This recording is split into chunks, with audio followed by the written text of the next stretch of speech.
ورحمۃ اللہ وبرکاتہ۔ الحمد للہ رب العالمین والصلاة والسلام علی رسولہ الکریم وعلی آلہ وصحبہ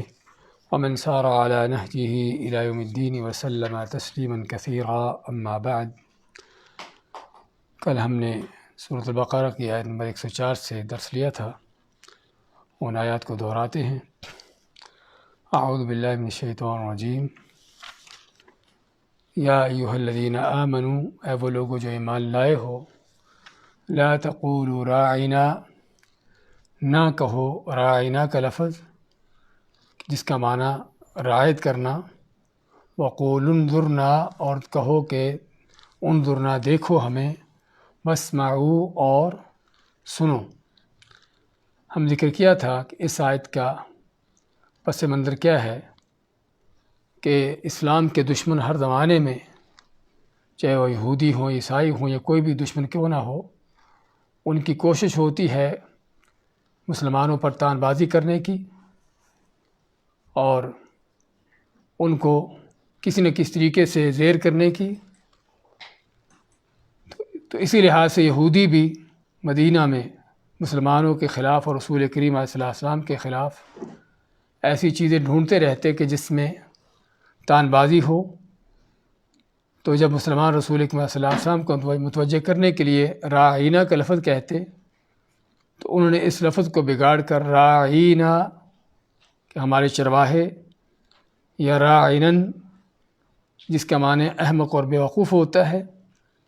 تو اس طرح سے اس لفظ کو بگاڑ کر جو ہے یہ معنی دینے کی کوشش کی۔ تو اس پر اللہ تعالیٰ نے مسلمانوں کو اس بات کی تعلیم دی کہ اس لفظ کو چھوڑ کر وہ دوسرا لفظ استعمال کریں، انظرنا کا، کہ دیکھو ہمیں، واسمعوا اور آپ کی بات کو غور سے سنیں، جس میں امت کے لیے اس بات کی تعلیم دی جا رہی ہے کہ کافروں کی مشابہت نہ کی جائے، ایسی چیزوں سے بچا جائے کہ جو کافروں سے متشابہ ہوں، چاہے وہ الفاظ کی حد تک بھی کیوں نہ ہوں۔ اور اللہ کے نبی صلی اللہ علیہ وسلم صاف طور پر فرمایا کہ وہ آدمی جو کافروں کی مشابہت اختیار کرتا ہے وہ انہی میں سے ہے۔ اور پھر فرمایا وَلِلْكَافِرِينَ عَذَابٌ عَلِيمٌ، اور کافروں کے لیے عذاب ہے دردناک۔ مَا يَوَدُّ الَّذِينَ كَفَرُوا، مَا نہیں یودو چاہتے وہ لوگ، کفروا جنہوں نے کفر کیا، من اہل الکتاب اہل کتاب میں سے، ولا المشرکین اور نہ ہی مشرک، جس میں اس بات کا بیان ہوا کہ اہل کتاب یہود و نصارہ کافر ہیں، ان کو ایمان والا کہنے والا خود بھی ان جیسا ہی کافر ہے،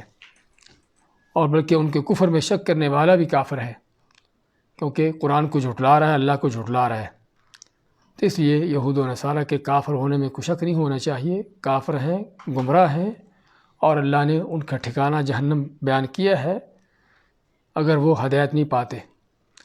تو مایا کہ نہیں چاہتے وہ لوگ جو اہل کتاب میں سے کفر کرنے والے ہوں یا عام مشرک ہوں، کیا نہیں چاہتے، ان ينزل علیکم من خیر من ربکم، کہ تمہارے اوپر کوئی خیر و بھلائی نازل ہو تمہارے رب کی طرف سے، یعنی کس طرح کی کوئی نعمت ملنا، دین کی نعمت ہو یا دنیا کی ہو۔ اور یہی اصل دشمن کی پہچان ہے کہ جو آپ کے لیے کسی طرح کی خیر و بھلائی نہ چاہتا ہو۔ واللہ یختص برحمتہ من یشاء، اور اللہ تعالیٰ خاص کرتا اپنی رحمت سے جسے چاہے۔ واللہ ذو الفضل العظیم، اور اللہ تعالیٰ بڑے فضل والا ہے۔ اور یہاں پر جس رحمت کا بیان ہو رہا ہے وہ نبوت اور رسالت کی نعمت ہے، وہ رحمت ہے کہ جس پر یہودیوں کو، کافروں کو، مکہ کے مشرک تھے یا یہودی تھے، ان کو اس بات پر اعتراض تھا کہ اللہ نے آپ صلی اللہ علیہ وسلم کو نبی کیوں بنا دیا۔ تو اس کا اللہ نے رد کرتے فرمایا کہ یہ اللہ تعالیٰ کے فضل و انعام ملنا کسی کے اختیارات اور کسی کے ہاتھ میں نہیں ہے کہ وہ جس کو چاہے دے اور جس سے چاہے روکے، بلکہ یہ محض اللہ کی طرف سے ہے، اور اللہ تعالیٰ جس کو چاہتا دیتا ہے، اور وہ بہتر جانتا ہے کہ کون اس کے حقدار ہے، کون اس کے لائق ہے۔ ما ننسخ من آیت او ننسیها، نہیں ہم نسخ کرتے، منسوخ کرتے کسی آیت کو، او ننسیها یا اس کو بلاتے، نأتی بخیر منہا، تو ہم لاتے ہیں اس سے بہتر کو، او مثلہا یا اس جیسی کو۔ اس آیت میں اور اس کے بعد والی آیت میں جو ہے، یعنی اللہ تعالیٰ کی طرف سے جو نظام ہے احکامات کو منسوخ کرنے کا، اس کا بیان ہو رہا ہے۔ اور جو پوری کائنات کا نظام بھی اللہ نے اسی پر چلا رکھا ہے، اور شریعتوں کا بھی نظام اسی پر ہے کہ اللہ تعالیٰ اپنی حکمت سے، اپنی قدرت سے، اپنے مکمل اختیارات سے جب چاہے جو حکم دے اور جب چاہے اس کو بدل کر دوسرا حکم دے دے۔ اور اللہ تعالیٰ کا حکم کو بدلنا لوگوں کی طرح نہیں ہوتا کہ کسی چیز کا یعنی کہ پتہ نہیں تھا کہ اس کا نتیجہ کیا ہوگا، جب اس کا غلط نتیجہ سامنے آتا ہے تو پھر لوگ اس چیز کو، اس کی ترمیم کرتے، اس کو بدلتے ہیں۔ لیکن اللہ تعالیٰ کے ہاں یہ چیزیں اب اللہ کی حکمت کے ساتھ ہیں، اللہ کو ہر چیز کا پہلے سے علم ہے، تو لیکن وہ بندوں کے حالات کے مطابق ان کو احکامات دیتا ہے۔ تو اس لیے اللہ تعالیٰ نے فرماتا ہے کہ ہم نہیں منسوخ کرتے کسی آیت کو بھی، کسی یا اس کو بھلاتے، مگر اس سے بہتر لاتے ہیں یا اس جیسی لاتے ہیں۔ اور قرآن و سنت میں بہت سی ایسی چیزیں ہیں کہ کئی ایسی چیزیں ہیں جن کو منسوخ کیا گیا۔ اسی میں سے قبلہ کا حکم بھی ہے کہ پہلے بیت المقدس تھا، اس کے بعد اللہ نے بیت اللہ کو قبلہ بنا دیا، اور اس کا آگے ذکر آئے گا کہ یہ گمراہ لوگوں کے لیے کس قدر یہ بھی فتنہ تھا ایک۔ اور اس میں کوئی شک نہیں کہ نسخ کے اس حکم کے اندر اللہ تعالیٰ کی طرف سے بندوں کی آزمائش بھی ہے کہ کون ہے کہ جو اللہ کے ہر حکم کو مانتا ہے، پہلا ہو یا بعد کا ہو، اور اللہ تعالیٰ اگر کسی حکم کو منسوخ کر دیتا ہے تو اس پر بھی ایمان لاتا ہے، اور کون ہے جو اپنی منمانی کرتا ہے۔ تو اسے میں رہتا ہے الم تعلم ان اللہ علی کل شیء قدیر، کیا تم جانتے نہیں کہ بے شک اللہ تعالیٰ ہر چیز پر قادر ہے۔ الم تعلم، کیا تم جانتے نہیں ان اللہ لہ ملک السماوات والارض، کہ اللہ ہی کے لیے ہے بادشاہت آسمان و زمین کی، وہی مختار کل ہے، اسی کی مخلوقات ہیں، اور اپنی مخلوقات میں جو چاہے کرے، اسی کا حکم ہے اپنے احکامات کو جیسے چاہے ان کو دے اور جیسے چاہے ان کو بدلے۔ وما لکم من دون اللہ من ولی ولا نصیر، اور نہیں ہے تمہارے لیے اللہ کے سوا کوئی دوست اور نہ کوئی مددگار، کہ جس میں اس بات کا بیان ہے کہ تمہارا حقیقی مولا، حقیقی تمہارا حامی و ناصر وہ اللہ کی ذات ہے۔ بندے اگر چاہے بھی تو تمہارا کچھ یعنی کہ نہ فائدہ دے سکتے ہیں، نہ کچھ بگاڑ سکتے ہیں، جب تک اللہ کی تقدیر، اس کی مشیت نہ ہو۔ اس کے بعد کی آیات لیتے ہیں۔ اعوذ باللہ من الشیطان الرجیم ام تريدون ان تسألوا رسولكم كما سئل موسى من قبل ومن يتبدل الكفر بالإيمان فقد ضل سواء السبيل ود كثير من أهل الكتاب لو يردونكم من بعد إيمانكم كفارا ود كثير من أهل الكتاب لو يردونكم من بعد إيمانكم كفارا حسدا من عند أنفسهم من بعد ما تبين لهم الحق فاعفوا واصفحوا حتى يأتي الله بأمره إن الله على كل شيء قدير وأقيموا الصلاة وآتوا الزكاة وما تقدموا لأنفسكم من خير تجدوه عند الله إن الله بما تعملون بصير وقالوا لن يدخل الجنة إلا من كان هودا أو نصارى تلك أمانيهم قل هاتوا برهانكم إن كنتم صادقين بلى من أسلم وجهه لله وهو محسن فله أجره عند ربه ولا خوف عليهم ولا هم يحزنون ام تريدون، کیا تم چاہتے ہو، ان تسألوا رسولکم، کہ تم سوال کرو اپنے رسول سے، کما سئل موسیٰ من قبل، کما جیسے کہ سئل سوال کیے گئے تھے موسیٰ علیہ السلام سے، من قبل پہلے سے، ومن يتبدل الکفر، اور جو بدلے کفر کے ساتھ بالایمان، ایمان یا کفر کو ایمان کے بدلے میں لے لے، فقد ضل سواء السبیل، پس یقیناً ضل وہ گمراہ ہو گیا، سوا کے معنی سیدھا، صحیح، السبیل رستہ، وہ سیدھے رستے سے بھٹک گیا، سیدھے رستے سے گمراہ ہو گیا۔ ود چاہتے ہیں، دلی چاہت ہے کثیر من اہل کتابی بہت سے اہل کتاب کی، لو کاش کے یردونکم وہ تم کو پلٹا دیں لوٹا دیں، من بعد ایمانکم تمہارے ایمان کے بعد، کفارن تم کو کفر کی طرف پلٹا دیں، حسدا من عند انفسہم حسد کرتے ہوئے، من عند انفسہم اپنی طرف سے، من بعد ما تبین لهم الحق من بعد اس کے بعد، ما جو تبینہ بیان ہو گیا واضح ہو گیا، لہم ان کے لیے، الحق حق بات سچی بات، فاعفو پس معاف کرو، وصفحو اور درگزر کرو، حتیٰ یہاں تک کہ یأتی اللہ بامرہ یأتی اللہ تعالیٰ آ جائے بامرہ اپنے حکم کے ساتھ، یعنی اللہ تعالیٰ اپنا حکم نازل کر دے، ان اللہ علی کل شیء قدیر بے شک اللہ تعالیٰ ہر چیز پر خوب قدرت رکھتا ہے، وَأَقِیمُوا الصَّلَاةَ وَآتُوا الزَّکَاۃَ اور قائم کرو نماز اور دو زکوٰۃ، وَمَا تُقَدِّمُوا لِأَنفُسِکُم وما اور جو بھی تقدموا تم پیش کرتے ہو لِأَنفُسِکُم اپنے آپ کے لیے، من خیرین کسی طرح کی وہ خیر نیکی، تجدوہ عند اللہ اس کو تم پاؤ گے اللہ کے پاس، ان اللہ بما تعملون بصیر بے شک اللہ تعالیٰ جو تم کرتے ہو اس کو خوب دیکھنے والا ہے،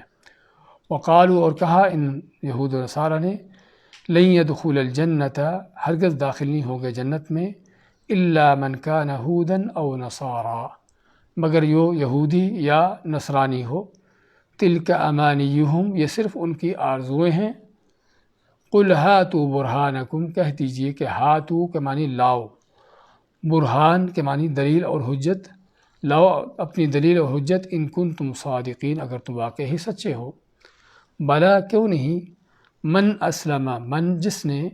اسلم جھکا لیا، وجہہ اپنے چہرے کو، للہ اللہ کے لیے، وہو محسن اور وہ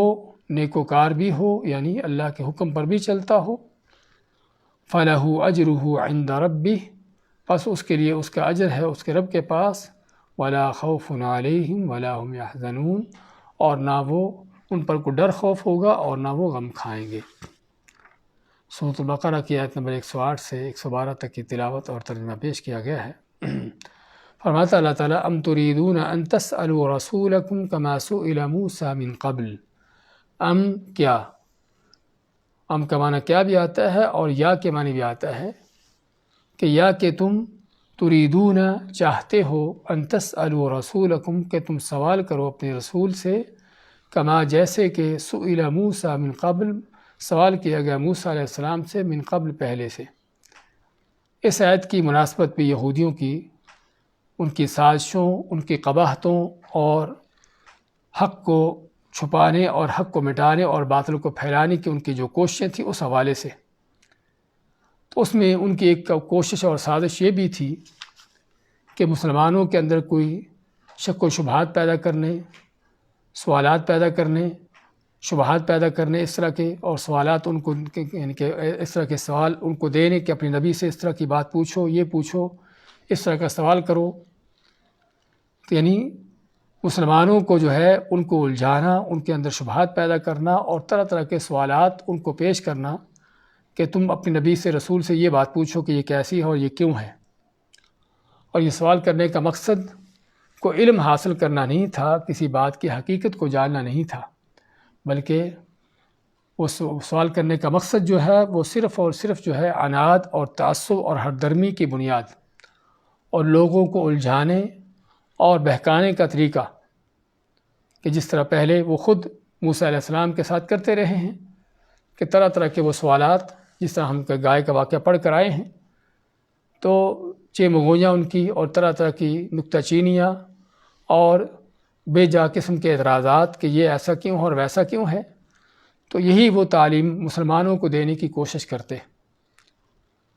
تو اس پر اللہ تعالیٰ مسلمانوں کو تنبیہ کرتے ہوئے ان کو تعلیم دیتے ہوئے فرماتا ہے، ام تریدون کیا تم چاہتے ہو، ان تسألوا رسولکم کہ تم اپنے رسول یعنی رسول کریم محمد صلی اللہ علیہ وسلم سے سوال کرو،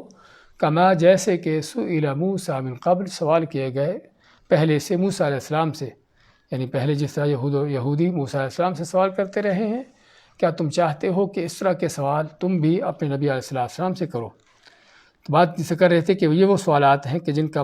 تعلق جو ہے وہ صرف ہر درمی اور تعصب اور الجھانے کے اس حوالے سے ہے۔ ہاں جہاں تک علم کے لیے سوال ہے اور کسی بات کی حقیقت کو معلوم کرنے کے لیے وہ سوال ہے، تو وہ سوال کرنا عبادت ہے، نیکی ہے، اور بلکہ اللہ تعالیٰ کا حکم ہے فَاسْأَلُوا أَهْلَ الذِّكْرِ إِن كُنتُمْ لَا تَعْلَمُونَ، اگر تم نہیں جانتے ہو تو اہل علم سے اس کے متعلق پوچھو، سوال کرو۔ تو اہل علم سے سوال یہ کرنا اللہ نے اس کا حکم دیا ہے، بشرطے کہ اہل علم ہوں، اہل جہل نہ ہوں اور نہ گمراہ ہوں۔ یعنی اہل علم کا جب قرآن کریم میں ذکر آتا ہے تو اہل علم سے مراد جو ہے وہ علم جو اللہ کی وحی کا علم ہے، کہ قرآن و سنت کا علم ہے، نہ کہ اپنے خود ساختہ من گھڑت فلسفوں کا علم۔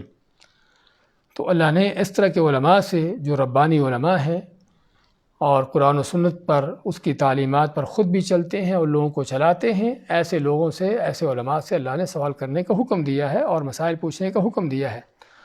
اور صحابہ اکرام آپ سے پوچھتے بھی،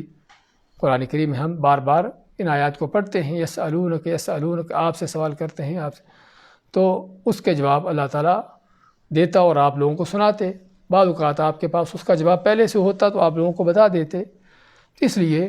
جن سوالوں سے منع کیا گیا ہے وہ ایسے سوالات ہیں کہ جن کا کوئی تک نہ ہو یا جن کے کوئی مقصد نہ ہو سوائے گمراہ کرنے کے، الجھانے کے۔ اور قرآن کریم میں دوسری آیات میں اس چیز سے سختی سے منع کیا گیا کہ آدمی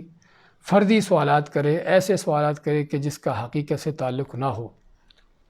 اور بلکہ بعض ایسی چیزیں بھی کہ جن کی ضرورت نہ ہو، اگرچہ بعد میں ضرورت پڑ سکتی ہو، اس سے بھی منع کیا گیا وحی کے نزول کے وقت، خاص طور پر کہ جب تک چیز کی ضرورت پیش نہ آ جائے اس وقت تک اس کے متعلق سوال نہ کیا جائے۔ اور اسی کے متعلق سعد بن ابی وقاص رضی اللہ عنہ کے صحیح بخاری میں حدیث ہے، رسول اکرم صلی اللہ علیہ وسلم کا فرمان ہے کہ مسلمانوں میں سب سے بڑا مجرم وہ مسلمان ہے کہ جس کے سوال کرنے کی وجہ سے وہ چیز جو حرام نہ تھی اس کے سوال کرنے کی وجہ سے حرام ہو گئی۔ حرام ہونے کا معنی کہ بعض اوقات لوگ جو ہیں کسی چیز کی باریکیوں میں جاتے ہیں کہ ایسے کیوں اور ویسے کیوں ہے، اور اللہ کی طرف سے پھر تشدد اور سختی آتی ہے، جس طرح کہ ہم بنی اسرائیل کا واقعہ پڑھ چکے ہیں گائے کے حوالے سے۔ تو اس لیے اصل یہ ہے کہ اللہ تعالیٰ نے اگر کسی چیز کا حکم دیا ہے تو اس کو کیا جائے، کہ جس چیز سے روکا ہے اسے رکا جائے، اور جس چیز سے اللہ نے خاموشی اختیار کی ہے اس کے متعلق کوئی حکم نازل نہیں کیا۔ اصل یہ ہے کہ وہ اگر دنیاوی چیز ہے تو حلال ہے، جائز ہے، اور دینی لحاظ سے ہے تو اصل یہ ہے کہ اس کا حکم نہیں ہے، اس کو نہ کیا جائے۔ یہ ہے جو اصل قاعدہ کلیہ ہے اللہ تعالیٰ کے احکامات کے حوالے سے۔ لیکن جس طرح بتایا ہے کہ یہودیوں کی جو خصلت تھی، جو یعنی کہ ان کی قباحتیں تھیں اور جو ان کی خود جو ہے بہراروی تھی اس سلسلے میں، اسی پر مسلمانوں کو بھی وہ تعلیم دینے کی کوشش کرتے، مسلمانوں کو الجھانے کے لیے طرح طرح کے سوال پیش کرتے۔ تو اس لیے فرماتا اللہ تعالیٰ وَمَن يَتَبَدَّلِ الْكُفْرَ بِالْإِيمَانِ، اور جو کوئی ایمان کے بدلے کفر کو لے لے، یعنی ایمان کے بدلے کفر کو لینے کا معنی کہ اللہ نے کوئی ہدایت کے رستہ دیا ہے، یعنی کوئی چیز دی ہے، کسی چیز میں آسانی دی ہے، تو ان چیزوں کو چھوڑ کر یعنی کہ مشکل چیزوں کو تلاش کرے، باریکیوں میں جا کر خود بھی اپنے لیے بھی مشکلات پیدا کرے، دوسروں کے لیے بھی مشکلات پیدا کرے۔ اور یہاں پر ایمان کا کفر سے تبادلہ کس طرح سے ہے؟ کیونکہ بعض اوقات اگر حکم نرم ہے، آسان ہے، تو لوگ اس کو آسانی سے کر پاتے ہیں، اور اللہ تعالیٰ کی طرف سے اصل احکام کا اس کا قاعدہ کلیہ یہی ہے کہ وہ آسان ہیں، لیکن لوگوں کے تشدد، ان کی سختیوں کی وجہ سے، اور خصوصاً وحی کے نزول کے وقت یہ چیز ہے، اس کے بعد تو ہونا ممکن نہیں ہے، تو لوگوں کے تشدد کی وجہ سے جو ہے اللہ تعالیٰ حکم کو بدل کر کوئی اور دوسرا حکم دیتا ہے کہ جو کسی حد تک مشکل ہوتا ہے، اور کئی لوگ اس کو نہیں کر پاتے، یعنی کہ یا تو جان بوجھ کر نہیں کرتے، اور کوئی شک نہیں کہ یہ کفر کا انداز ہے۔ تو اس لیے اللہ تعالیٰ وَمَن يَتَبَدَّلِ الْكُفْرَ بِالْإِيمَانِ، اور جو بھی ایمان کے بدلے کفر کو لے لے فَقَدْ ضَلَّ سَوَاءَ السَّبِيلِ، پس یقیناً وہ گمراہ ہوا، بھٹک گیا سیدھی راہ سے۔ اور جس طرح ہم نے حدیث میں ذکر کیا ہے کہ آپ فرماتے ہیں کہ سب سے بڑا مجرم وہ ہے کہ جس کے سوال کرنے سے وہ چیز حرام ہوگی جو کہ حرام نہ تھی۔ اب حرام چیز جو ہے جب حرام ہو چکی تو ظاہری بات ہے لوگ اس کا ارتکاب کریں گے، اور کچھ وہ بھی ہوں گے جو اس کے سرے سے ویسے انکار کر دیں، اور انکار جو ہے اللہ تعالیٰ کی کسی معلوم شدہ چیز کو جو واضح معلوم شدہ ہے اس کے حرام، اگر اللہ نے حرام کیا ہے تو اس کے حرام ہونے کا انکار کرنا، اگر حلال ہے تو اس کے حلال ہونے کا انکار کرنا کوئی شک نہیں کہ کفر کی ایک شکل ہے۔ تو اس لیے اس میں تعلیم دی گئی مسلمانوں کو کہ وہ اللہ اس کے احکامات کے مطابق چلیں اور دین میں نکتہ چینیاں اور گہرائیوں میں جا کر اپنے آپ کے لیے اور دوسرے لوگوں کے لیے بھی مشکلات پیدا نہ کریں۔ اس کے بعد ما ود کثیر من اہل الکتاب، جب سابقہ آیت میں اللہ نے یہودیوں کی اس خصلت کا بیان کیا کہ جو مسلمانوں کو بہکانے کے لیے کرتے تھے اور مسلمانوں کو تنبیہ کی اس چیز پر، اس کے بعد مسلمانوں کو مزید تنبیہ کرتا ہے اللہ تعالیٰ کہ یہ کافر چاہے اہل کتاب ہوں یا کوئی دوسرا کافر مشرک ہو، یہ ان کی دلی تمنا کیا ہے۔ اگر تم سے کوئی سوالات کرنے کا مطالبہ کرتے ہیں، تم کو اگر کوئی باتیں کہتے بتاتے ہیں تو ان کا مقصد کوئی تمہاری خیر و بھلائی نہیں ہے، تمہیں کوئی علم سکھانا بتانا نہیں ہے، بلکہ ان کا مقصد جو ہے وہ کیا ہے کہ اللہ تبارک ہے لو یردونکم من بعد ایمانکم کفارا، ان کی دلی تمنا ہے اور بہت بڑی ان کی چاہت ہے کہ کاش کہ وہ تم کو ایمان کے بعد کفر کی طرف دوبارہ لوٹا دیں، تم کو پھر سے مرتد بنا دیں اور کفر کی طرف لوٹا دیں۔ اور یہ وہ کافروں کی تمنا، ان کی دلی تمنا، ودہ کا لفظ جس ہم پہلے بھی ذکر کیا ہے کہ ود ایسی محبت کو کہتے ہیں جو دلی ہو، دلی چاہت کو، دلی محبت کو، کیونکہ بعض اوقات آدمی کوئی چیز کہتا کرتا ہے لیکن شاید اس کا تعلق زبان کی حد تک ہو، کوئی دل میں اس کی اس قدر تمنا چاہت نہ ہو، لیکن ود ایسی چاہت ہوتی ہے جو دلی ہو کہ کافروں کی، اہل کتاب کی دلی چاہت ہے، دلی تمنا ہے لو یردونکم کہ کاش کہ تم کو پلٹا دیں، لوٹا دیں، من بعد ایمانکم تمہارے ایمان لانے کے بعد، کفارن تم کو کافر بنا دیں، کفر کی طرف پلٹا دیں۔ اور یہ کام کرنے کے لیے سابقہ زمانوں سے لے کر آپ کے دور سے لے کر ہی آپ کے زمانے سے لے کر ان کی کوششیں چلی آ رہی ہیں اور طرح طرح کی کوششیں ہیں۔ آپ کے زمانے کے حوالے سے ہی اللہ تعالیٰ فرماتا ہے دوسری آیت میں سورۃ آل عمران میں وقالت طائفۃ من اہل الکتاب آمنوا بالذی انزل علی الذین آمنوا وجہ النہار واکفروا آخرہ لعلہم یرجعون۔ اہل کتاب یہود و نصارہ میں سے گروہ نے دوسرے لوگوں کو، اپنے ساتھیوں کو کہا کہ کیا کرو تم کہ صبح کا وقت ہو تو مسلمانوں کے ساتھ جا کے بیٹھ جاؤ اور کہو کہ ہم بھی مسلمان ہو گئے ہیں، اور جب شام کا وقت ہو تو اسلام کو، دین کو چھوڑ دو اور کہو بھی ہمیں یہ دین اچھا نہیں لگا۔ یہ ان کی ایک سازش تھی لوگوں کو گمراہ کرنے کی، بہکانے کی۔ کس لیے؟ کیونکہ عربوں کے ہاں یہودی پڑھے لکھے لوگ اور اہل علم سمجھے جاتے تھے کہ جن کے پاس آسمانی کتابوں کا علم ہے، اور عرب جو ہے ان کی نسبت عام طور پر جاہل لوگ تھے اسلام سے پہلے جاہلیت میں، تو اس لیے عربوں کو اگر کوئی بھی خصوصاً دین کے حوالے سے کوئی چیز پوچھنا ہوتی تو یہودیوں سے پوچھتے۔ اب یہودی اگر کوئی صبح کے وقت مسلمانوں کے ساتھ آ کے ملتا ہے اور اسلام لاتا ہے اور اسلام لانے کا دعویٰ کرتا ہے اور لوگ سمجھتے ہیں کہ بھئی یہ بھی واقعی مسلمان ہو چکا، اور شام کے وقت جب وہ کہتا ہے کہ مجھے یہ دین صحیح نہیں لگا اور یہ دین میں چھوڑتا ہوں، اس کا معنی کیا ہے کہ اس کا فطری طور پر، طبعی طور پر جو اثر پڑتا ہے، ایک پڑھا لکھا آدمی کسی چیز کو کرنے کے بعد اس کو چھوڑ رہا ہے، اس کا معنی ہے کہ یہ چیز غلط ہے۔ تو یہ ان کی ایک سازش تھی، ان کا ایک دھندا تھا، ان کی دھاندلی تھی لوگوں کو، مسلمانوں کے ساتھ ان کو گمراہ کرنے کے، بہکانے کی۔ تو بات کر رہے تھے کہ ان کی طرح طرح کی سازشیں اس زمانوں سے لے کر چلی آ رہی ہیں کہ جس میں کبھی وہ اس طرح کی یعنی کہ سازشیں کرتے، کبھی لوگوں کو شبہات پیدا کرتے، کبھی مختلف طریقوں سے جو ہے مسلمانوں کو بہکانے کی کوشش کرتے، کسی نہ کسی طریقے سے یہ ایمان سے نکل کر کافر مرتد ہو جائیں، چاہے ان کے دین پر نہ بھی آئیں، چاہے وہ یہودی نہ بھی بنیں، لیکن کم از کم دین حق سے پھر جائیں۔ اور یہ وہ کوششیں جو سابقہ زمانوں سے چلی آ رہی ہیں، آج پورے زور و شور سے جاری ہیں۔ کافروں کی کس قدر کوششیں ہیں، سازشیں ہیں مسلمانوں کو گمراہ کرنے کی، ان کے عقائد کو، ان کے دین کو برباد کرنے کی، اور ان کے اخلاق و کردار کو، اس کی تباہی کی، وہ چیزیں ہمارے سامنے کھلے سر عام ہیں، اور اس کے لیے ان کی کیا کیا کوششیں چل رہی ہیں۔ یہ میڈیا کے ذریعے، پہلے وہ ٹی وی کے ذریعے ہوتی تھی، اس کے بعد کوئی فلمیں، دوسری اس طرح کی چیزیں، آڈیو وغیرہ آنا شروع ہو گئیں، اب جو ہے سوشل میڈیا کا دور کہ جس میں کافر بھرپور انداز سے اور دن رات پرزور طریقے سے جو ہے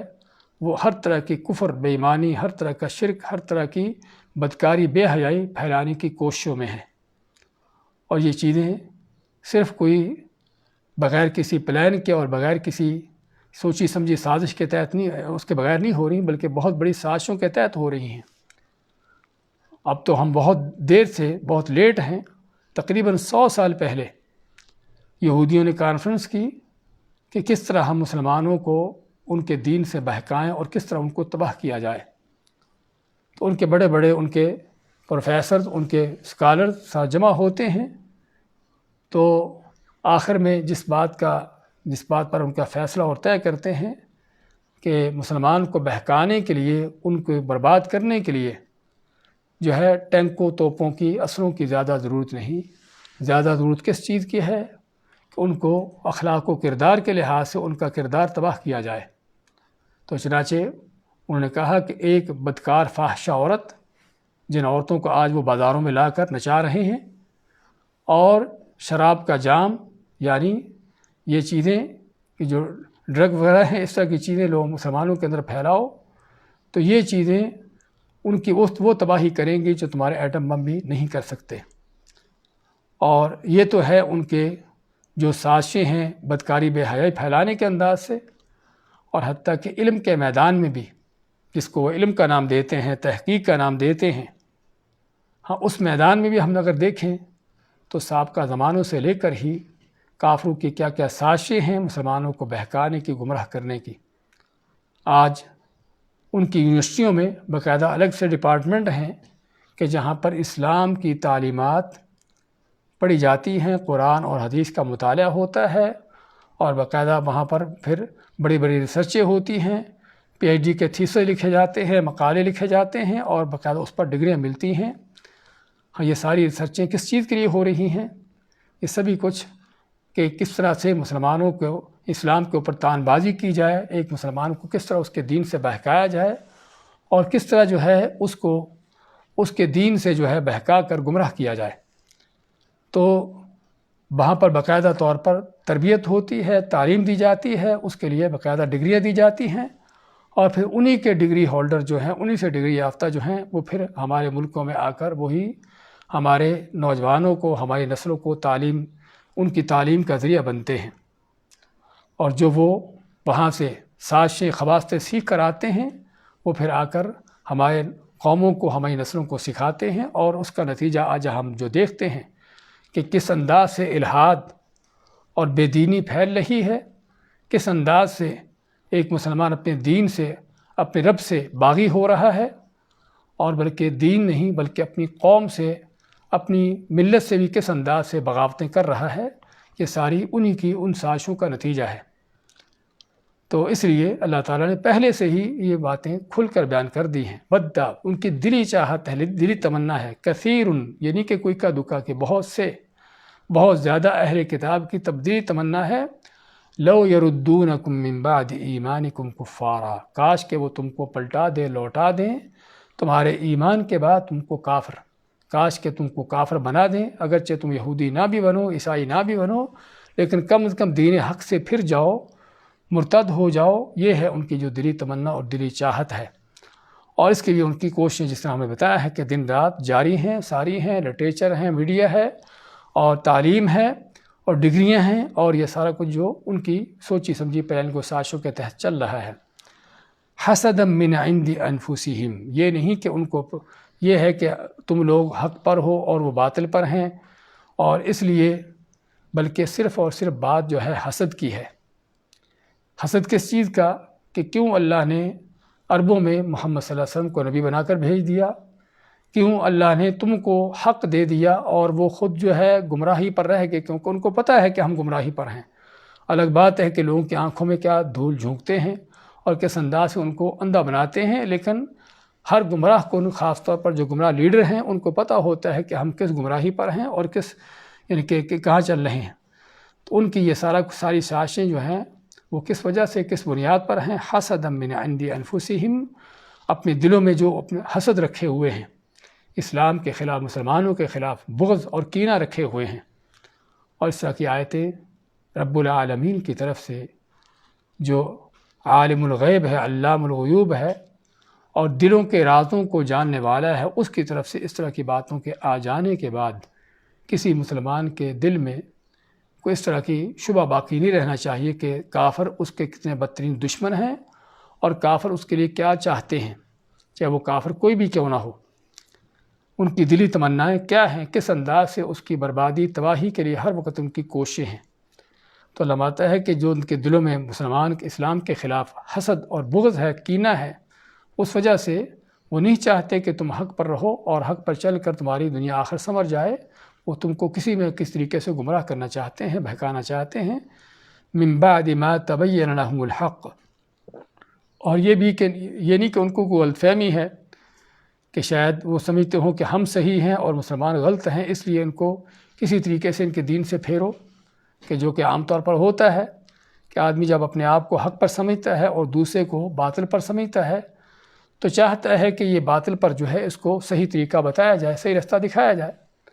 اور کوئی شک نہیں کہ وہاں پر اس کی بعض اوقات نیت اچھی ہوتی ہے، لیکن وہ باطل یا حق، اس کے ہاں جو حق و باطل کا معیار ہے وہ کیا ہے، وہ ایک دوسری چیز ہے۔ لیکن بعض اوقات ہوتا کیا ہے کہ آدمی سمجھتا ہے کہ میں صحیح ہوں اور دوسرا غلط ہے، اور پھر اس کی کوشش ہوتی ہے کہ اس کو غلط طریقے سے، غلط رستے سے اس کو ہٹانا۔ لیکن یہاں پر ان یہودیوں کا، ان کافروں کا انداز کیا ہے؟ اللہ تعالیٰ فرماتا ہے من بعد ما تبین لهم الحق، اس کے بعد کہ جب ان کے سامنے حق واضح بھی ہو گیا، پتہ بھی چل گیا کہ حق اور سچ یہ ہے، اور ان کو اس بات کا یقین بھی ہے کہ واقعی اللہ کے نبی صلی اللہ علیہ وسلم محمد صلی اللہ علیہ وسلم سچے نبی ہیں اور آپ کا دین لایا ہوا وہی اللہ کا سچا دین ہے، لیکن اس کے باوجود اپنے باطل پر ان کا مصر رہنا، ہٹ درمی کرنا اور حق کے مقابلہ کرنا، اس ان چیزوں کے باوجود صرف اور صرف حسد اور بغض کی بنیاد پر۔ تو اللہ تعالیٰ فرماتا ہے فاعفوا واصفحوا حتی یأتی اللہ بامرہ، فاعفوا پس معاف کرو، واصفحوا صفح کے معنی ہوتا ہے درگزر کرنا، کہ معاف کرو اور درگزر کرو، حتی یأتی اللہ بامرہ، حتیٰ کہ اللہ تعالیٰ اپنا حکم لے آئے، اللہ تعالیٰ اپنا حکم لے کے آ جائے۔ اس میں دو چیزیں ہیں۔ پہلی بات تو یہ چونکہ اسلام کے شروع کے احکامات میں سے ہیں، اسلام کے شروع سے مراد یعنی مدینہ منورہ کے آپ کی ہجرت کے بعد تقریباً اس وقت جب کہ ابھی تک باقاعدہ طور پر جنگ و جہاد کے ذریعے ان کافروں کی سرکوبی، ان کا پورا حساب لینے کا سلسلہ شروع نہیں ہوا تھا، تو اس لحاظ سے اللہ تعالیٰ فرماتا ہے کہ ابھی چونکہ یعنی کہ تم کو ضرورت ہے اپنی قوت طاقت تیار کرنے کی، اور اس حالت میں نہیں ہو کہ تم سبھی کافروں کے ساتھ ایک ہی دم ٹکرا جاؤ، تو پھر کیا ہے، ان کی ان سازشوں سے ان کو معاف کرو، ان کو درگزر کرو۔ یعنی درگزر معاف کرنے کا معنی کیا ہے کہ یہ ہے کہ ان کو چھوڑو ان کی حالت پر، جو یہ کہتے پھریں، جو یہ کرتے پھریں، ان کی باتوں پر توجہ نہ دو اور ان کے ان سازشوں کا شکار بھی نہ ہو۔ تو اسی فاعفوا واصفحوا، ان سے درگزر کرو، معاف کرو ان کو، حتیٰ کہ اللہ تعالیٰ کا حکم آ جائے۔ اور وہ حکم کیا تھا کہ جس میں پھر اس طرح کے سازشیوں کو، اس طرح کے گمراہوں کو، جو لوگوں کو خود بھی گمراہ ہیں، لوگوں کو گمراہ کرنے پر تلے ہیں، تاکہ ان کا محاسبہ کیا جائے، ان کا پورا ان سے انتقام لیا جائے۔ اور پھر اللہ نے جہاد کا حکم دیا، اور اس کے نتیجے میں جو ہے جس انداز سے ہم جانتے ہیں کہ یہودیوں کے 2 قبیلوں کو مدینہ سے نکالا گیا اور تیسرے کو قتل کیا گیا، اور ان کے عورتوں بچوں کو لونڈیاں غلام بنایا گیا، تاکہ رہتی دنیا کے لیے عبرت بن جائیں کہ اللہ تعالیٰ کس طرح سے اس طرح کے ظالموں کو سزا دیتا ہے دنیا کے اندر ہی، آخرت سے پہلے۔ تو بات کر رہے تھے کہ یہ اللہ کا حکم، اور دوسری اس میں جو چیز ہے وہ عموماً اللہ کا حکم کہ دشمن جو ہے، کافر جو ہے، شیطانی طاقتیں، باطل قوتیں جو ہیں وہ سازشیں کرتی ہیں، شبہات پیدا کرتے ہیں، اور طرح طرح کی ان کی تمہارے خلاف دشمنیوں کے انداز ہوتے ہیں، لیکن تمہیں کیا کرنا ہے؟ ہاں، ان کی سازشوں پر نظر رکھو، ان کی دشمنیوں کے انداز دیکھو کہ وہ کیا کیا کر رہے ہیں، لیکن ان کی واہیات اور فضول باتوں کے اندر الجھنے کی کوشش نہ کرو، کیونکہ شیطان کا ایک ہتھ کنڈا یہ بھی ہے کہ وہ کسی کو صحیح بات سے روکنے کے لیے اور راہ حق سے ہٹانے کے لیے اس کو دوسری ایسی چیزوں میں الجھا دیتا ہے، مخالفتیں ہیں، دشمنیاں ہیں، طرح طرح کے بحث مباحثے ہیں، مناظرے ہیں، ان چیزوں میں اس کو الجھا دیتا ہے کہ جس سے اصل کام کرنے والا جو ہے وہ رک جاتا ہے اور آدمی اپنے اصل رستے سے ہٹ جاتا ہے۔ اور یہ بھی جسے بتایا ہے کہ ایک شیطان کا سب سے بڑا جال اس کا ہتھ کنڈا ہے، اور شیطانی باطل قوت طاقتیں یہ یعنی کہ یہ بھی رستہ اختیار کرتی ہیں کہ حق پرستوں کو، حق کے دائیوں کو خاص طور پر ان کے کام سے روکنے کے لیے ان کو اشتعال دلانا، ان کو اشتعال انگیزی پیدا کرنا اور ان کو مشتعل کر کے جو ہے بحث و مباحثوں میں، مناظروں میں، فضول چیزوں میں ان کو الجھا دینا، جھگڑوں میں ڈال دینا، کہ جس سے پڑھ کر جو ہے اصل جو کرنے والا کام، جو دین کی دعوت ہے، دین کا علم سیکھنا سکھانا ہے، اس کے غلبے کا کام کرنا ہے، ہاں اصل یہ کام رک جاتے ہیں اور آدمی انہی جھگڑوں کے اندر الجھ کے رہ جاتا ہے۔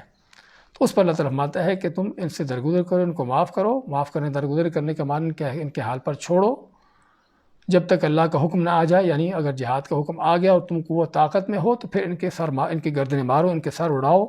اور ان کا محاسبہ کرو تاکہ ان کو بھی عبرت ہو اور بعد کے آنے والے لوگوں کو بھی اس سے عبرت حاصل ہو۔ ان اللہ علی کل شیء قدیر، بے شک اللہ تعالیٰ ہر چیز پر خوب قدرت رکھنے والا ہے۔ تو یہ اس آیت کا جو سب سے بڑا سبق ہے وہ اسی چیز کا ہے کہ کافر کس انداز سے اسلام کا، مسلمان کا بدترین دشمن ہے، چاہے وہ زبانی طور پر، ظاہر طور پر کیسے بھی اچھے نعرے دعوے کیوں نہ کرتا ہو، لیکن اس کے دل میں کس قدر اسلام، مسلمان کے خلاف دشمنی، بغض ہے کہ حتیٰ کہ وہ نہیں چاہتا کہ مسلمان حق پر رہے، اس کو کسی نہ کسی طریقے سے گمراہ کرنا چاہتا ہے، اس کا دین، اس کا عقیدہ، اس کا اخلاق، کردار، اس کو برباد کر کے اس کو جہنم کا ایندھن بنانا چاہتا ہے۔ اور یہی اصل شیطان کا مقصد ہے۔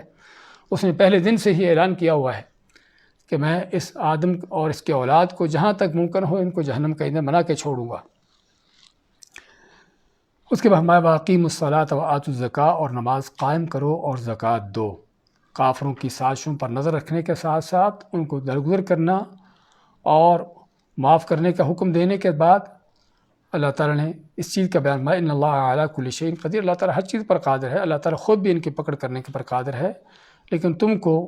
ان کے ساتھ الجھنے کی بجائے، ان کے ساتھ اپنے بحث و بحثوں میں اپنے اوقات ضائع کرنے کے بجائے تم جو کرنے کا کام ہے وہ نماز قائم کرو اور زکوٰۃ دو۔ نماز قائم کرو، زکوٰۃ دو۔ ہم پہلے بھی پڑھ چکے ہیں کہ دونوں عبادات خاص طور پر، ایک تو یہ ہے کہ دوسری عبادات کے لیے مثالیں ہیں، اور دوسرا یہ کہ اللہ کے ساتھ تعلق کے حوالے سے یہ اہم ترین عبادات ہیں۔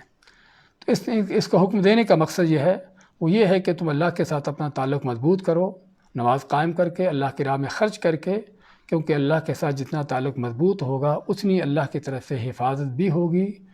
اس کی طرف سے مدد نصرت بھی ہوگی، اور اللہ تعالیٰ تم کو کافروں کے ان سازشوں سے محفوظ بھی رکھے گا۔ اور یہی وہ منہج ہے جو ہمیں رسول کریم علیہ السلام کی سیرت میں نظر آتا ہے کہ آپ جہاں پر ایک طرف تو کافروں کی، دشمنوں کی، ان کی سازشوں پر نظر رکھتے کہ وہ کیا کر رہے ہیں، اور ان کا یعنی کہ معقول حد تک، مناسب حد تک جواب بھی دیتے، جہاں ضرورت ہوتی جواب دینے کی، ان کے ساتھ بحث و بحثوں میں ان چیزوں میں الجھے بغیر،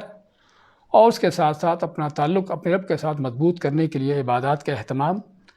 تو یہ ہے اصل جو کامیابی کا، یعنی فتح نصرت کا رستہ ہے۔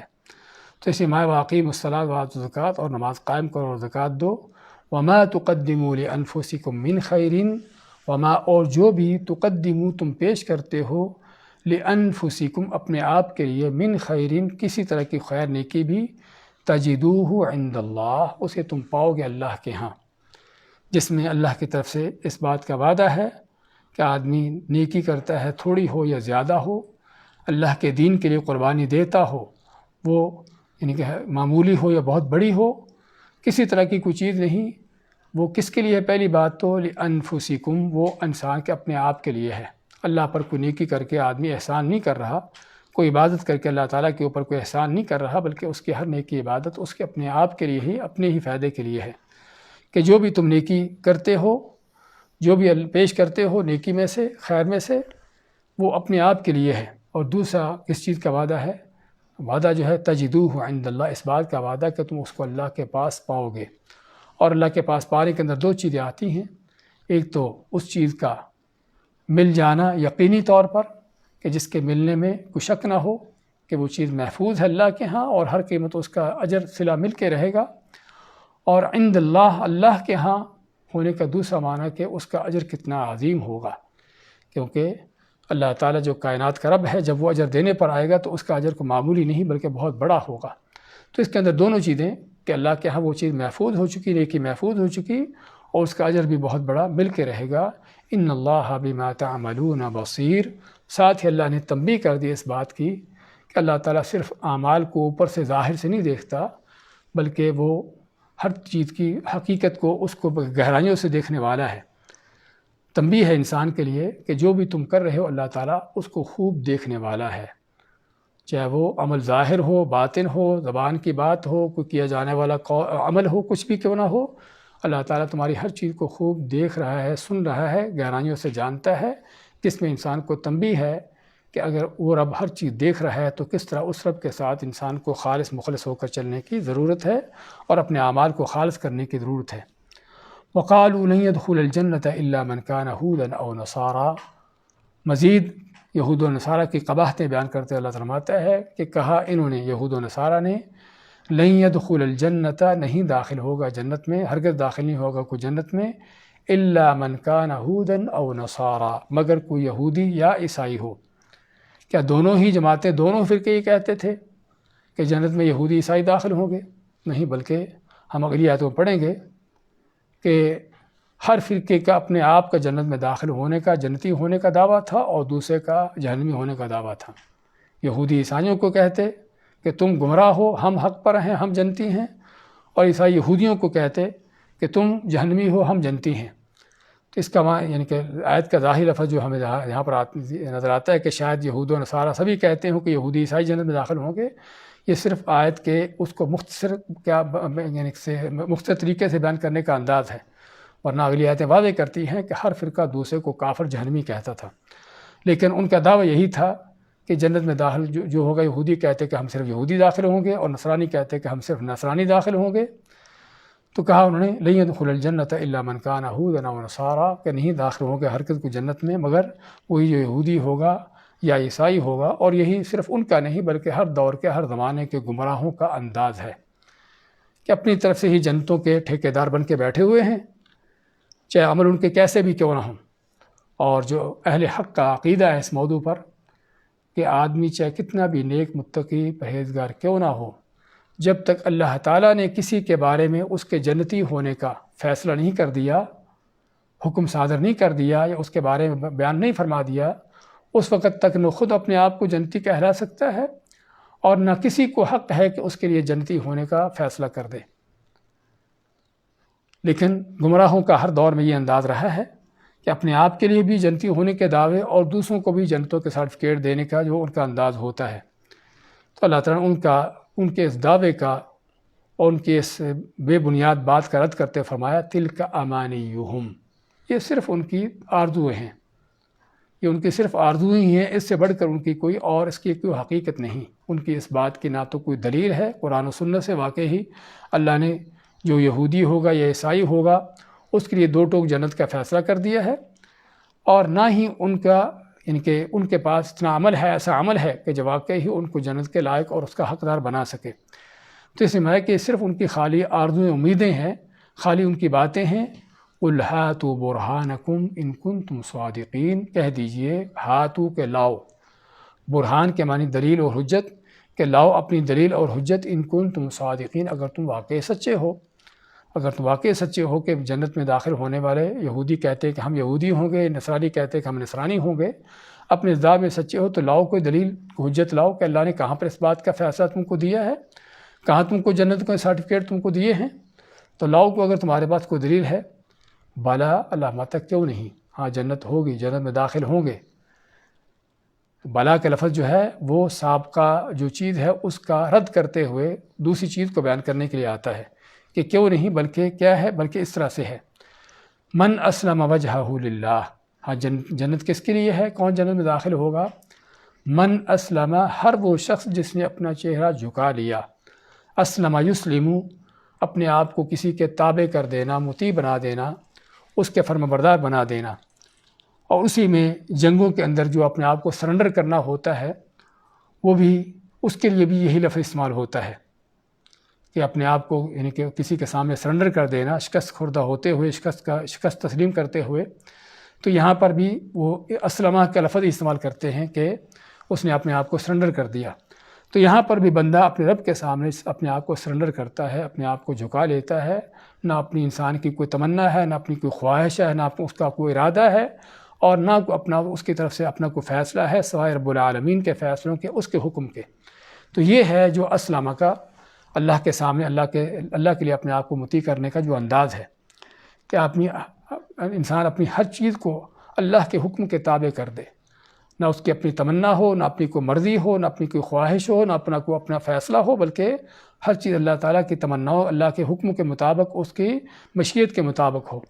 تو یہ ہے کہ جو جنت میں داخل ہونے والے ہیں، من اسلم وجہہ للہ، ہر وہ شخص اسلم جس نے جھکا لیا، مطیع کر لیا، وجہہ اپنے چہرے کو للہ اللہ کے لیے۔ اور چہرے کا لفظ اس لیے ہے کیونکہ عام طور پر آدمی جب کسی کے سامنے سرنڈر ہوتا ہے تو اپنا سر جھکاتا ہے، چہرہ جھکاتا ہے، تو اس لیے اللہ نے چہرے کا ذکر کیا، ورنہ مقصد جو ہے اپنے آپ کو مکمل طور پر مکمل لحاظ سے اللہ کے سامنے اپنے آپ کو جھکا دینا، اللہ کے احکام کے تابع ہو جانا۔ اور اس میں ذکر آتا ہے اللہ کے لیے مخلص ہونے کا، اس جملے کے اندر یعنی کسی چیز کی تنبیہ ہے وہ اللہ کے لیے اخلاص کی، کہ اپنے اعمال کو، اپنی ہر چیز کو اللہ کے لیے خالص مخلص کر دینا، کہ جس نے اپنے آپ کو خالص مخلص کر دیا۔ اس لیے علامہ سعدی رحمۃ اللہ علیہ فرماتے ہیں اس کی تفسیر میں، اخلص للہ اعمالہ متوجہا الیہ بقلبہ، کہ اپنے عملوں کو اللہ کے لیے خالص کرتے ہوئے اور اپنے دل کو اللہ کی طرف جھکاتے ہوئے اللہ کی طرف مائل ہو جاتا ہے، یہ ہے جو اسلم وجہہ للہ۔ تو جس نے اپنے آپ کو اللہ کے لیے جھکا دیا، اللہ کو مطیع تابع فرمانبردار بنا دیا اور اللہ کے لیے اپنے اعمال کو خالص کر لیا، وَهُوَ مُحْسِنٌ، اور وہ نیک و کار بھی ہو۔ تو اپنے آپ کو خالص کرنے کے ساتھ نیکی پھر کون سی رہ گئی؟ ہاں، یہ عبادت کے قبول ہونے کی جو دوسری بڑی شرط ہے۔ محسن کے معنی کہ اپنی عبادت کا طریقہ بھی وہ نیکی کے ہو، نیک طریقہ کون سا ہے کہ جو اللہ اس کے رسول علیہ الصلوۃ والسلام کے طریقے کے مطابق ہو، یعنی عبادت بھی کرتا ہے اللہ کے لیے، اپنے آپ کو اللہ کے لیے مطیع بھی کیے ہوئے ہے، لیکن وہ بھی کس طریقے پر؟ اللہ کے دیے ہوئے طریقے پر، نبی اکرم صلی اللہ علیہ وسلم کے سنت پر۔ کیونکہ بعض اوقات آدمی بڑا عبادت گزار ہوتا ہے، بڑے چلے اور بڑا کچھ اس طرح کی چیزیں کرنے والا ہوتا ہے، لیکن بدعات کے ساتھ، خود ساختہ من گھڑت طریقوں سے۔ ہاں، تو یہ شیطان کا رستہ ہے، اللہ کا رستہ نہیں ہے۔ اللہ تعالیٰ کیا چاہتا ہے؟ اللہ بندے سے چاہتا ہے کہ وہ یعنی کہ اللہ کے لیے حکم پر بھی چلے، اور حکم پر چلنے کے ساتھ ساتھ جو ہے وہ اس طریقے پر چلے جس طرح اللہ نے حکم دیا ہے، نہ اپنی طرف سے کوئی خود ساختہ بدعات بنائے، نہ اپنی طرف سے دین گھڑے، بلکہ اللہ کے دیے ہوئے طریقے پر چلے۔ تو اللہ مانتا ہے کہ بات کسی گروہ فرقے کی نہیں ہے کہ اس کے لیے جنت ہے، بات جو ہے عمل کی ہے، بات اخلاص کی ہے اور سنت کی اتباع کی ہے۔ تو اس روایہ کہ من اسلم وجہہ للہ، کہ جو بھی اپنے چہرے کو، اپنے آپ کو اللہ کے لیے جھکا دیتا ہے، اللہ کے حکم پر اپنے آپ کو خالص مخلص ہو کے چلا دیتا ہے، وہ محسن، اور وہ نیک و کار بھی ہو، اللہ اس کے رسول کے طریقے پر بھی ہو، سنت کی اتباع بھی کرتا ہو، فلہ اجرہ عند ربہ، بس یہ وہ شخص ہے کہ جس کا اجر ہے اس کے رب کے پاس، اجر محفوظ بھی ہے اور بہت بڑا بھی ہے، جس طرح ہم پہلے بھی ذکر کر آئے ہیں کہ اس کا اجر اللہ کے ہاں محفوظ ہے اور بہت عظیم اجر ہے۔ ولا خوف علیہم، نہ ان کے لیے کوئی ڈر ہے مستقبل کے بارے میں کہ آنے والے حالات میں کیا پیش آئے گا، ولا ہم یحزنون، اور نہ وہ غم کھائیں گے کسی گزری سابقہ چیز پر کو ان کو حسرت ہو، افسوس ہو، کیونکہ اللہ کے دین پر ہیں، اخلاص کے ساتھ اللہ کے دین پر چل کر سنت کی اتباع کرنے والے ہیں، تو اللہ نے جنتوں کے رستے پر ان کو چلا رکھا ہے، نہ آگے کے لیے ان کے ڈر خوف ہے اور نہ پیچھے کے لیے چھوٹی چیزوں پر ان کو کوئی غم ہے۔ دوبارہ دیکھیں آج کی آیتوں کو۔ ام تریدون، کیا چاہتے ہو تم، ان تسألوا رسولکم، کہ سوال کرو تم اپنے رسول سے، کما سئل موسیٰ من قبل، کہ جس طرح کے سوال کیا گیا تھے موسیٰ علیہ السلام کو پہلے سے، ومن یتبدل الکفر بالایمان، اور جو بھی کوئی ایمان کو کفر کے بدلے میں بدل ڈالے، فقد ضل سواء السبیل، پس یقیناً وہ بھٹک گیا، گمراہ ہو گیا سیدھی راہ سے۔ ود کثیر من اہل الکتاب، دلی تمنا ہے بہت سے اہل کتاب کی، لو یردونکم، کہ کاش کہ وہ تم کو لوٹا دے، پلٹا دے، من بعد ایمانکم، تمہارے ایمان کے بعد، کفارن، کفر کی طرف کافر بنا دیں، حسدا من عند انفسہم، اپنے دلوں میں حسد کی وجہ سے، من بعد ما تبین لہم الحق، اس کے بعد کہ جب ان کے لیے حق واضح ہو گیا، فاعفوا واصفحوا، پس معاف کرو اور درگزر کرو، حتی یأتی اللہ بامرہ، یہاں تک کہ اللہ تعالیٰ اپنا حکم لے آئے، ان اللہ علی کل شیء قدیر، بے شک اللہ تعالیٰ ہر چیز پر خوب قادر ہے۔ واقیموا الصلاۃ وآتوا الزکوٰۃ، اور نماز قائم کرو اور زکوٰۃ دو، وما تقدموا لانفسکم، اور جو بھی تم پیش کرتے ہو اپنے آپ کے لیے، من خیر، کس طرح کی کوئی خیر و بھلائی، تجدوہ عند اللہ، تو تم پاؤ گے اس کو اللہ کے پاس، ان اللہ بما تعملون بصیر، بے شک جو تم کرتے ہو اللہ تعالیٰ اس کو خوب دیکھنے والا ہے۔ وقالوا، اور کہا انہوں نے، لن يدخل الجنۃ الا من كان هودا او نصارا، ہرگز داخل نہیں ہوگا جنت میں مگر جو یہودی ہوگا یا نصرانی ہوگا، تلک امانیہم، یہ صرف ان کی آرزویں ہیں، قل ہاتوا برہانکم، کہہ دیجئے کہ لاؤ اپنی دلیل، ان کنتم صادقین، اگر تم سچے ہو، بلا کیوں نہیں، من اسلم، جس نے بھی جھکا لیا، وجہہ اپنے چہرے کو،